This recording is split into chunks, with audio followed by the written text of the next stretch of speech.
Hello everyone, welcome to today's episode where we'll be doing the motion breakdown for government side of the round 3 of IITB. It's been apologies if we haven't been posting so much recently, but honestly editing and making these videos is quite hard.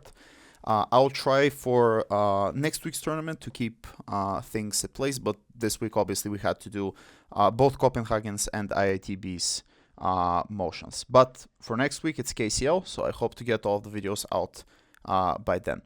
I'll also be judging that competition, KCL Online Open, so what I'll be doing is, if speakers consent, I'll record the debate and record my oral adjudication. So for any judges out there who are trying to improve their judging, you can watch those videos when they're out. There'll be a dedicated playlist for that. Cool. So let's get right into it. So today's motion is: this house as Ukraine would seek an imminent permanent ceasefire with Russia. This was the round 3 of last week's prep comp. So, firstly, let's start with an important thing to note, which is that I understand that this is a very emotional topic for many people. I understand that the conflict is ongoing right now. Everyone has my sympathy for that. But since this is a relevant motion and many such motions have been given at tournaments recently, I see a trend about this specific topic, I decided to do a motion breakdown about it. I'll obviously be making arguments from the perspective of this side that some of viewers may find either maybe imperfectly phrased or maybe sometimes offensive. I apologize preemptively if I do such a thing. You can obviously stop the video and not watch it and not watch the channel if you'd like to.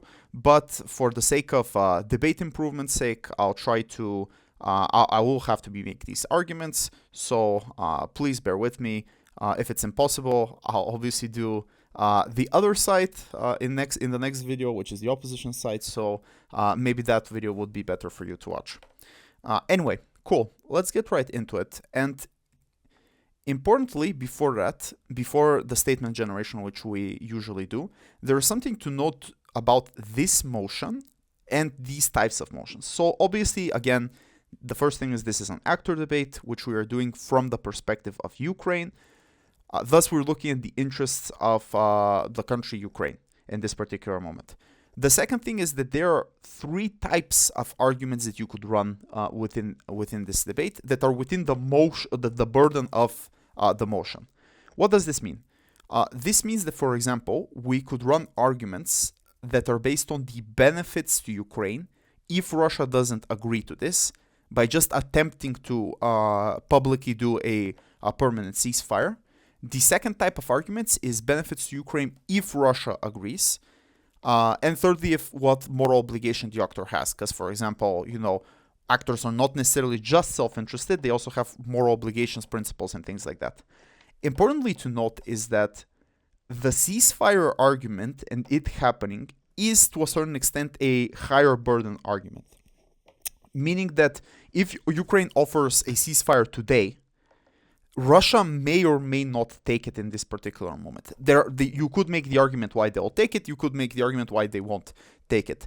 If this is then the case, then purely strategically, claims that are not contingent on Russia accepting this ceasefire, but solely on Ukraine trying to do these types of ceasefire, are strategically better positioned within the debate for government side, because they are independent of the clash that's whether or not Russia will change its calculus and offer a ceasefire or not, accept the ceasefire or not. This is just a note to make before we get into the statement generation. And usually whenever you have these types of motions of actor should do X thing, and there is the burden, but will then this X thing actually happen? Will they agree to the ceasefire? Will they agree to the trade deal? Or will they agree to whatever? It's good to always look at impacts that are not contingent on the thing happening, but just you attempting to do the thing. Which brings us to the statement generation. So there are a couple of things that you could run as arguments here. The first is, even if Russia doesn't agree, the West is much more likely to support you comparatively more. So this is again the argument that's about it being non-contingent on the Russians accepting this deal or not. The second thing is that Russia may agree to the ceasefire, which in general would lead to a host of benefits, but they are more or less along the lines of better negotiation with them to end the conflict. Thirdly, that you may have a moral obligation to attempt to stop the war for your general population. And fourthly, that there is a long-term impacts in terms of, you stopping these territorial disputes and you being able to go to, for example, EU, NATO. I understand that the word disputes may be a bit not the correct one. This is just the one that I wrote because I'm ESL. But yeah, not the territorial disputes, but the fact that your country got invaded, if we have to be phrase this in the most correct possible way. Okay, so what we're going to do again is to look at each of these arguments, build the cases, and see how we could win with these arguments. But before that, there is a specific framing on government side that works with all of these arguments that is to a certain extent necessary for you to run in this debate from government side, no matter what you're running, which will definitely help you win the debate more. So you can, again, and you can pause the video right here, think about what this framing could be, try to analyze it, and then look at it. But the framing that I was able to come up with was that the counteroffensive is simply not working, and most likely will continue to not work moving forward. And there are a bunch of reasons for why this is the case.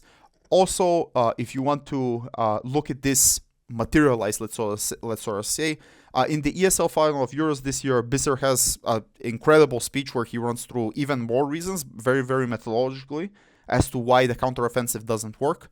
Which you could see them in action. But these are just reasons that I was able to generate. Some of them are intertwined with his reasons, but I'll also link the debate in the description so that you can watch it as well. But basically, the point is, Russia currently controls these areas, so taking them back will be extremely difficult. There are multiple reasons as to why this is the case. The first is, if you are in the defensive positions, you can fortify yourself. You can put mines, you can put fortifications, you can, for example, destroy critical infrastructure that you need for transportation, like roads, like electric grids, even if they take an area and things like that. So, which means that the cost of attempting to retake it is drastically increased and the probability of success is decreased. Secondly, in war, this is also like something that you could read up about. In war, the person who is on the offensive necessarily has to take much more casualties than the person who's on the defensive. Because, for example, soldiers that are in defensive lines can, for example, put sniper points where they can defend themselves this way, or machine gun areas and these type of things. So, and the one thing that the one video I watched explained that the traditional understanding of this is, for every one soldier you kill on a defensive parameter, you lose 3 of yours. But in the video, they actually explained that this number is a lot more now in modern times. It's become drastically more harder to do this. So that number most likely is something around 6 or 7, which means that you necessarily have to give more soldiers than they do. And this is particularly bad for you in this counteroffensive because Russia has a lot of soldiers, or they can just simply muster up a lot more soldiers by drafting more people or doing something like that. And finally, it seems that the warfare seems to be, until this moment, seasonal. So, for example, there aren't really a lot of military action taken in the winter seasons because it's so cold there. You can't. So the counteroffensive, if we looked at it historically, it happened somewhere around the spring. And after that, it continued to somewhere around the autumn, and then it stopped. And most likely, the next counteroffensive will be this year, will be something along those lines as well. The bottom line is there is a very, very low probability of you taking back these territories. This will most likely be a very protracted war of you trying to take them back, and there is very little to gain from this particular thing. So this framing increases the power of all of these arguments, because if you don't have that much to gain from continuing this this war, then the benefit of doing it is not that great in comparison to all of the harms that you're undertaking. Whether or not it's the West pulling away its support from you, whether it's Russia bombing some of your civilians and doing things like that, whether it's, for example, you not being able to look at rebuilding and joining the European Union, all of these type of things. Importantly, when you frame, you need to explain these things. So you need to explain the implications of the framing that you're giving. But with this framing, like each and every one of these statements becomes 100 times stronger just by doing this. And it's very hard from our opposition side to respond to this. I'll try to do so in the next video. But yeah, this is a very strong framing. Great. So similarly to previous videos, we ask ourselves, what does the actor care about? So for the first argument, the interests of the actor are associated with securing funding / good ties to the West. Why is this true? There are broadly two reasons. The first is that since you're currently in an active war and you're highly dependent on the weapons, money, and provisions that the West is giving you, or the West and its allies, you, as Ukraine, as a poor country, or as a country who necessarily can, for example, do a lot of economical development or can do business in general in the time of war, it is structurally dependent on the latest weapons that the West is giving them, and basically stuff like this. So any like offensive and defensive capabilities that Ukraine has is contingent on the will of the West at this moment. This is just true. It's the case as to how this goes. Secondly, is that after the war, you will most likely need to have the West as a partner for rebuilding efforts. So this is everything from rebuilding infrastructure, giving subsidies to businesses, paying off debt. Basically, a version of what the Marshall Plan was after the Second World War, which necessarily is crucial for making sure that your people live a normal life after the war ends, and you could go back to that. So basically the bottom line is, this has a direct impact on your people's life, both from a perspective of their day-to-day things that they do, but also in terms of you being able to defend your people from the war or other potential conflicts in the future. So bottom line is, you need the West's supports. Cool. What's then the problem? So like the argument is that the West is structurally more likely to support you. The first question we need to ask ourselves is, why is this a problem to begin with? And this is the general framework of problem solution, which you can use for these type of arguments. So the problem goes along the lines of the following thing. If we look at the United States as a case study, although we could use this for other Western European countries as well, the oppositional party, it could be the Republicans, it could be another party, but for this example, let's use the Republicans just to visualize this, is that the Republicans who are now in opposition, they're not in government right now, really don't like sending a lot of money towards Ukraine. And this is a talking point for basically every Republican politician at this moment. The only one that I've seen who doesn't do this, who doesn't talk about this issue in this way, is Nikki Haley, who is currently running against Trump and most likely will lose, but time will tell. So what does this mean? This means that a Trump-controlled White House or a Republican majority Senate really doesn't want to necessarily give funding to Ukraine. They view it as something, their voter base, and by proxy they themselves, view this as such as not an interest that they necessarily have. They view it as wasting of money, wasting of resources, and they have lots of problems with continuing doing this down the line. Conversely, even if Trump isn't in power, and even if you don't have a Republican-backed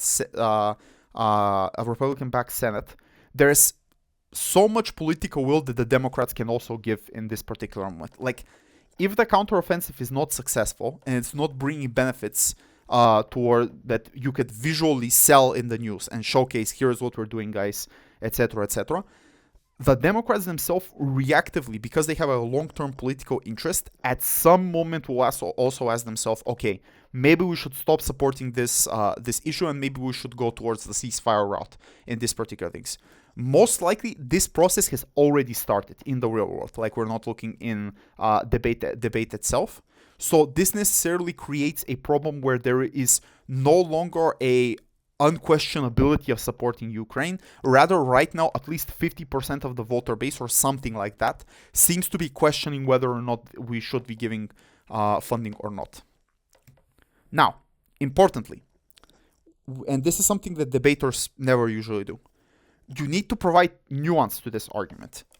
Why? Because if you only explain that the situation is super, super bad, and only explain that like Trump will come into power and tomorrow he'll cut he'll cut the spending in for the military spending for Ukraine, then you can't necessarily prove a comparative change that will happen after you enact the motion. So always when you do a problem generation and explain why something is a problem, you also have to showcase in what elements this problem could potentially change. And the best way to do this is through nuance. So the nuance that we're bringing here is that politics is not binary or binding, despite what most debaters try to make it to do. Today's friends are tomorrow's enemies and vice versa. Today's policy is a number one priority. Tomorrow we're quite flexible on it and this type of things. The reason for this is because politics itself is an aggregation of compromises between different groups that have different interests. Otherwise, not just democracy, the state would not be able to function. Even if it's not a democracy, if it's an authoritarian regime, you still have to care about the interests and find a compromise between different groups. So in reality, what happens is most politicians like support an idea, but don't necessarily stick to it, right? Even though today this is a talking point of the Republicans, we don't know if tomorrow they come into power, they'll totally change their opinion. And note the example, if like the most likely scenario is Trump is in power again in 2024, the dude so many times changed his opinions on so many different things. The most notable example is I think there was some point about gun regulations and this type of things, and he did a U-turn on this and said, okay, maybe it's a bad idea to completely have no regulations and stuff like that. So basically, the bottom line is there is a problem. This tendency is increasing, but it can be reversed. You can technically change this. And then the question becomes, okay, but why is it likely to be possible to be changed?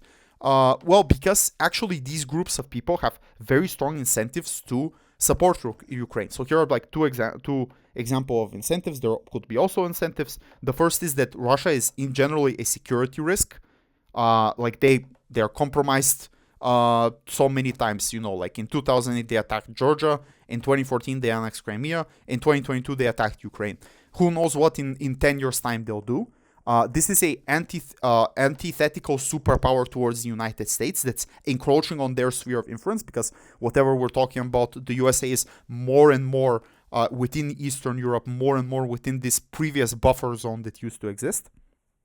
So necessarily they view this state as antithetical, and they view as the Ukrainians. And they view the Ukrainians as a way to be able to basically get, for lack of a better word, harm them enough to push them back away.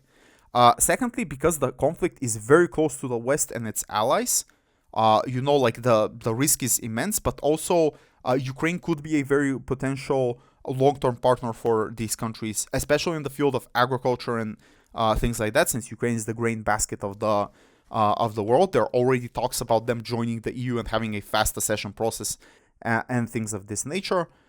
You could probably think of more reasons as to why this is the case. Like, for example, I don't know, the current race between superpowers is between the USA and China. Well, guess what? The biggest buddy of China right now is Russia. So being able to demoralize and basically lower their capacity of the Russians as much as possible is in the direct interest of the United States. This is just another reason. For example, there are many such. These are the two that I was able to give. Bottom line is, as a Western politician, you have very strong incentives to support Ukraine. The problem becomes when your population doesn't necessarily want you to support them. You need to have an out at this moment. You need to give something to spin the narrative in your favor. So this is how we add nuance to the problem. And so all we have to do now is flip the argument. I explain what is the solution to the problem. And the solution is exactly this. We're looking at the scenario where we try to attempt to offer the Russians a ceasefire, and they say, no, we're not doing the ceasefire. Then you as Ukraine can do the narrative towards the West of saying, look, guys, we tried. We literally did the thing that you asked us, which is trying to end the war right now via ceasefire, or at least bring one closer step to peace. This has two implications. The first is it solidifies Russia as a credible threat towards the news media. Because if you offer them tomorrow a ceasefire and they say no, then the only logical explanation for this is that they want to continue the war and they want to encroach on other territories. They want to continue pushing, and this is a very easy narrative and message that you, like as the media, and we all know that the media is controlled by politicians or political interests, but also politicians also push out this message to tell people, okay, guys, it's a problem, right? It's something serious that you should care about. Today is Ukraine, tomorrow it's Poland, the Baltic states, and these types of things. The second reason is that it showcases you that you specifically are ready to stop the war and stop the excessive spending on military equipment and these types of things. So this is basically your olive branch that you can give towards the politicians, which the politicians can say, okay, guys, like when, for example, if a Democrat and a Republican are having a debate somewhere, let's say it's Biden versus Trump, Biden can say, and Trump says, oh, they're not attempting anything, it's mindless bloodshed and things like that. Biden can say, no, that's not the case. They tried to do it. They're our allies. And it didn't work. But look, they are wanting to cooperate. No one wants this war to continue. The only one person who wants this to continue is you know who, etc., etc. So, bottom line is this gives the politicians arguments that they can use in campaigns, debates, and conversations, which increases the probability of the West wanting to cooperate you, both in terms of the Democrats being in power, but also in terms of the Republicans, flip-flopping and then changing their position on this and saying like it's a credible threat, guys. We need to do it. Impacts. This, and as we characterized at the beginning, this secures funding for weapons, which now you have a greater guarantee that they will give to you, which seems to be an important issue since like in the Senate they were arguing a lot about that $91 billion package that ultimately went through, but the more closer it becomes to a tipping point where maybe it doesn't go through. And this is important for your war effort in retaking those territories or in terms of you just defending yourself against Russia and deterring them later after the war is done. But secondly, in terms of rebuilding efforts, you've shown them that you can play ball. You've shown them that you're a reliable partner. They're more likely to, for example, give you funding that you could use to create infrastructure jobs and big business. Ultimately, this helps the material life of your citizens, which is your number one priority as a country in this moment. There, we did it. We explained this case, and we won the debate. By the way, I'm kind of explaining this case very, very like in a very long way. That's because there's a lot of steps in a speech. This, by the way, shouldn't really take more than I think 3 to 4 to 5 minutes. But yeah, in my opinion, this is the strategic case. You could even end your speech by saying this is not contingent on them actually cooperating. So if other teams are running that they're actually going to cooperate, they need to prove this. We are non-contingent on this, so we are strategically better in the debate. Not logically prior, strategically better. Cool. Let's look at the second case, which is the case about Russia actually agreeing to the ceasefire. So, what are the interests of the actor? Stopping the war. Why? Well, first reason is that civilians are dying. This is a war zone, in fact, in these areas, or the Russians are doing bombings around civilians in other cities that are not in the war zone, or you're dying due to non-violent causes, like, for example, lack of essential services, lack of electricity, lack of jobs, and these type of things. So even if they don't die, the material existence of your citizens is extremely harmed by this. Secondly, is that you basically can't do, why do I say forget? You can't really do any long-term development. Like, for example, joining the EU or receiving a package or doing these type of things. So putting an end to the war, or at least a ceasefire, is the first step in order to do all of these things and to get these benefits. Now, importantly here, and we need to outline in the beginning, that this directly trades off with getting these territories. So a presumable ceasefire that the Russians would agree with would come at most likely at the expense of them saying, okay, we agree to a ceasefire, but we're keeping those territories. This is just the realistic way that this will play out. There is no way a government team can stand up and say, Russia will agree to a ceasefire and they'll return these territories and they'll capitulate totally. Like, that's not going to happen. That's an impossible counterfactual. Even if you give 15 reasons or something like that, that's not something that you can prove in a debate. Cool. If that's then the case, then what we need to do is mitigate the effects of losing those territories or explain why it's not that big. So the first most basic reason is that even if you succeed at taking them back, even if you, like, there is no ceasefire, you fight them, and let's say 3, 4, 5 years later, you succeed at taking them back, it will come at an extreme cost to you. Economically, morally, people-wise, you will have to pay an extreme price, and it's extremely unlikely that you're going to take them back. So there is very, very little that you can actually take from benefit that will come from you doing this decision. But secondly, you have to look at the whole country, not just these territories. If the majority of the population lives in the other part of the country, particularly in the capital and these places, then on a simple utilitarian calculus, you should care more about the people that are living in these areas, even if you have to trade off the people living in those areas. Like, it's a bad choice that you have to do, but it is a realistic choice that has legitimacy within it. So, what have we done so far? We explained what are the interests of the actor associated with the ceasefire, and we weighed those interests towards the counter interests that will most likely come from the opposition side. Cool. Then all we have to do is prove why the ceasefire is likely. So basically, the burden is Russia will agree to the ceasefire. Why? What are the reasons? There are many reasons again, but here are 3 that I think was able to think of. So the first is, right now, this is probably the biggest moment in history where the Kremlin has a security risk. Like, if you recall, the Prigozhin riot, that was literally an attempt towards like basically decapitating Putin and getting rid of him in this particular moment. Even if ultimately this led to nothing, I think the guy shot down like a couple of helicopters or planes, so there were active war efforts within the heart of Russia, which means that other people who are within Putin's how do you call this, like, network of spies or power structures, like, for example, the Secret Service or like the police or the military, may tomorrow decide to try something like this out. But also, another way this could play out is, even if this is not the case, certain regions may decide to break away, because Russia, in the end of the day, is a federation. It's not one singular homogeneous country.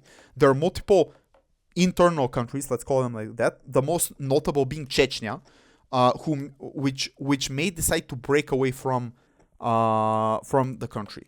Now, importantly, this may never happen, right? This may never in a million years could there be a second coup against Putin, but never in a million years also could Chechnya break away, let's say it like this. But this is a perception-based argument on the incentives of the actor, meaning that all it takes is Putin to think that this is possible, to think that the likelihood is not 1%, it's 15%, but the cost of him being deposed, dying, and doing all of these things is reason enough for him actually to call the ceasefire and take some of his military assets to control his huge federation of a country that he has. And that's how you analyze the incentives. Secondly, is that whatever we're talking about, there is a lot of economic hardship happening because of this war. Now, this analysis most likely is not sanctioned based, because what we have saw, I think everyone has seen those videos of like Gucci, Zara, and all of these brands being in Russia. They're just with different names, so they're able to circumvent the sanctions via third-party companies and things like that. Although there is some strangle with these sanctions, it's not like super effective. However, just the fact that you are waging war, that you are destroying certain parts of your economy in order to continue the military machine, in order to continue paying this, means that the average Russian lives a worse life, which may lead them to, for example, tomorrow rioting, for example, tomorrow doing a protest and you having to send the police and crush this protest and doing things like this. But also this harms the bottom line of the oligarchs as well, because the oligarchs are now making less money as well than before. They might not be living as good lives too, which are both parties that you care to be appeased. Otherwise, your legitimacy and your rule of law as any dictator gets lowered. But finally, just the fact that Putin already won these territories is probably reason enough for him to say, okay, I cut my losses, this is fine. We got in, guys, we took those territories, that's fine with us. The reason why this is the case is because those territories are big enough of a chunk to basically isolate Russia, so to speak. Because what are they afraid of? They're afraid that if you put ships on the Black Sea and you go to, what was that sea called? No, it wasn't the Caspian Sea. Or was it that? Basically where Stalingrad was in World War II. You're able to create a chokehold on Russia, and then you can go directly to the capital. In theory, this is what they are saying. Not that this is in reality what happened, but this is something that he can sell to his public, saying, okay, we're protecting the outer border, they won't get to us, we took those territories, everything is good. So he got a victory out of this. Bottom line, there are very strong incentives for Putin to call out a ceasefire in this moment. You could think of more, but these are the general reasons. Impacts. Firstly, your civilians don't die, which means that direct lives are saved. A ceasefire would mean, for example, Russia not sending rockets, like that destroy apartment buildings, not destroying critical infrastructure like electricity, sewage, and this type of thing, which ultimately saves lives. So this is a impact that you directly win if you're able to prove that the ceasefire happens. Secondly, you're able to create economic sustainability. Businesses can now operate in a better way internally within Ukraine because, for example, there are no power outages, there's no risk that a bomb may fall on your head and things like that. And finally, this creates a path to long-term peace or some kind of agreement between the two sides. When there is no longer bloodshed, both of you can sit down to the table, negotiate, and come to some kind of realization, which then opens the door up. For example, you join the European Union, you economically developing as a country, doing all of these things, which ultimately are within the interests of the actor. Cool. Thank you for watching this. It takes a really long time actually to make these videos because, I actually have to sit down and do the cases. So I hope you really enjoyed it. If so, like and subscribe, and see you in the next video. We'll be doing the opposition on this motion.